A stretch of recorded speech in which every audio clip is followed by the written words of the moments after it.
Las conexiones multiplicadas.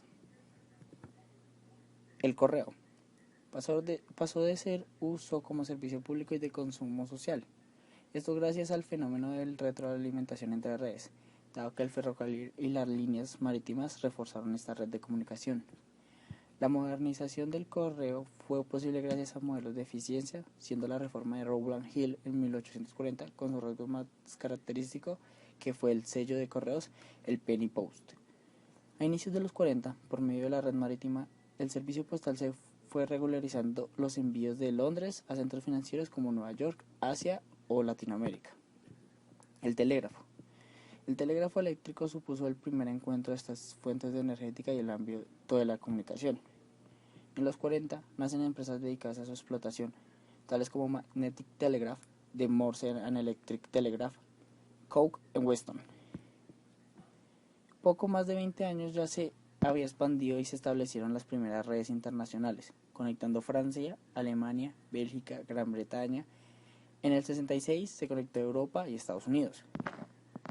Tuvo usos diplomáticos, siendo importante durante algunos conflictos bélicos, como la Guerra de Crimea en 1853 a 1856. Fue una fuente de información para los periódicos en la secesión norteamericana en el año 1861 hasta el año 1865. Fue usado para forzar la guerra de Bismarck contra Francia en 1870. El teléfono. En 1876, Graham Bell registró la patente y constituyó la compañía National Bell Telephone con el fin de la explotación del teléfono, marcando el liderazgo norteamericano en el sector de la comunicación en 1900.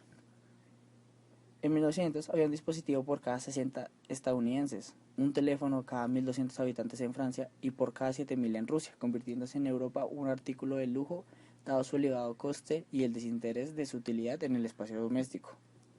Las agencias de noticias. Desde los 80, las redes telegráficas y telefónicas, que fueron los primeros prototipos de teletipos, proporcionaron la estructura básica para las agencias de noticias. Un sistema de noticias se estructuró en torno a un grupo de empresas: Havas, de Charles Louis Havas; Reuter, de Paul Julius Reuter; y Wolf, de Bernhard Wolf, compartiendo el objetivo de recoger, seleccionar, filtrar y comercializar información periodística y asimismo sirviendo de instrumento político, actuando como portavoz autorizado de estos mismos. Finalmente, el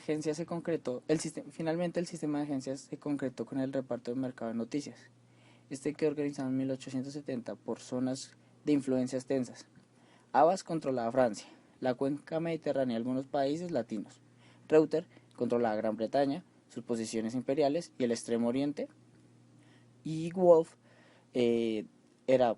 poseía la zona de Alemania, Rusia, Austria y Escandinavia. La socialización de la expansión. Los medios como impulsores de pensamiento supremacista e imperialista. Los medios de comunicación del siglo XIX participaron en la difusión de ideas de expansión y control, estableciendo un imperialismo de masas, asociándolos a valores como grandeza, modernidad, progreso material o civilización. Esto a través de periódicos, revistas ilustradas, novelas, tratados sociológicos o informes científicos. En la popularización de la tesis participó la élite política, en donde se sintetizaron muchas categorías racistas. Se usó la base biológica para la descripción de la urbanización, en las que se retrataba a las clases populares como los colectivos salvajes.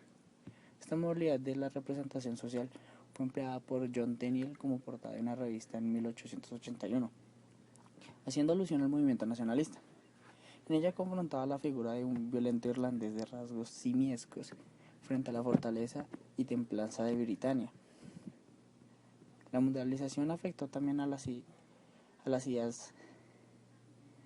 John L. Sullivan influyó en la tesis de la frontera formulada por Frederick Jackson Turner en 1883, quien vinculó el espíritu norteamericano y la imagen de una frontera móvil.